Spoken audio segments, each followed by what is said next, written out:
ఇక్కడ మీరేం చేస్తున్నారు సార్? ఆ మాట నేను అడగాలి.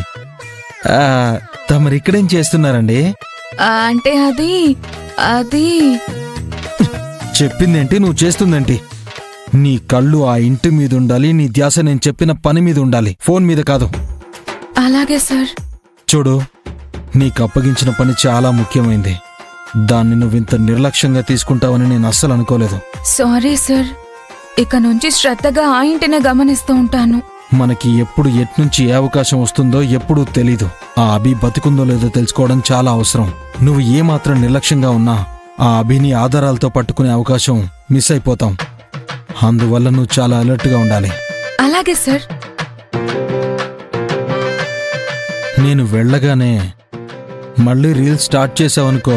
లేదు సార్, ఇక నేను మీ పని మీదే కాన్సన్ట్రేట్ చేస్తాను. నువ్వు ఈ పని మీద కాన్సన్ట్రేట్ చేయలేదనుకో, నేను నీ శాలరీ మీద కాన్సన్ట్రేట్ చేయాల్సి వస్తుంది. ఇప్పుడు నేను నీకెంత ఇస్తున్నాను? 25 ఇస్తున్నారు సార్.